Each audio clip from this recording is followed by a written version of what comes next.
माघ मास महात्म्य 27वां अध्याय। पथिक ब्राह्मण ने उत्सुकतापूर्वक प्रेत से आग्रह किया कि वह सारस के वचन उसे सुनाए। प्रेत बोला, हे ब्राह्मण, इसी पर्वतखंड के मध्य गुही नामक एक नदी बहती है। वह एक पहाड़ी नदी है। उसमें अथाह जल है तथा उसका जल अत्यंत निर्मल है। उस नदी के दोनों किनारों पर जामुन के अनेक आकर्षक पेड़ हैं तथा उसके किनारों पर हाथियों के झुंड विचरण करते रहते हैं। एक दिवस मैं थककर चूर होकर एक वृक्ष के निकट झाड़ीदार स्थान पर विचरण कर रहा था। तभी मुझे दूर नदी तट पर एक सारस दंपत्ति दिखाई दिए। वे आपस में किल्लोल कर रहे थे। जब वह थक गए तो वही एक बड़ी शिला की आड़ में निद्रामग्न हो गए।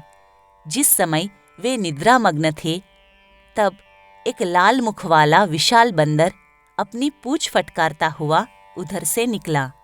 बंदर की आवाज सुनकर सारसी जाग गई और भाग खड़ी हुई।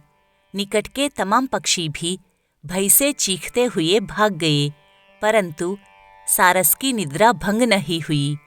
सारसी दूर भाग भाग कर शोर मचाने लगी, सारस को जगाने लगी, परंतु सारस की आंख नहीं खुली। लाल बंदर ने अचानक सारस को देखा और उसको जोर से पकड़ लिया। सारस की आंख खुल गई। वह डर तथा भय से कांपने लगा। वह समझ गया कि किसी भी क्षण वह वानर उसको समाप्त कर सकता है। वह सारस वस्तुतः पूर्व जन्म में उच्च योनि में ब्राह्मण कुल में उत्पन्न हुआ था तथा वह बंदर भी उच्च राज्य कुल में उत्पन्न हुआ था। वह विधि का विधान तथा कर्मफल था कि पिछली योनि में उच्च कुल में उत्पन्न आत्माओं ने इस योनि में सारस तथा बंदर के रूप में जन्म लिया था तथा उनका मिलाप संयोगवश इस विचित्र परिस्थिति में हुआ था।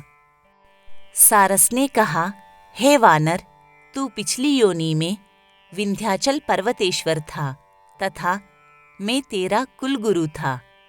तू पर्वतेश्वर होते हुए भी प्रजा को बहुत सताता था तथा तूने अथाह धन एकत्रित किया था। प्रजा के श्राप के कारण मुझे कुंभी नामक नरक मिला। तू भी पाप भोगने के कारण ही वानर योनि को प्राप्त हुआ है। अब मुझे मारकर क्यों अपराधी बनता है तथा अगले जन्म को भी खराब कर रहा है। भयानक वानर एकदम से सचेत हो गया। उसने सारस को अपने बंधन से मुक्त कर दिया और बोला, हे सारस, यदि तू सत्य बोलता है तो स्पष्ट बता कि क्या कारण था तुझे ब्राह्मण कुल में उत्पन्न होने के पश्चात भी इस जन्म में सारस योनि को प्राप्त हुआ है।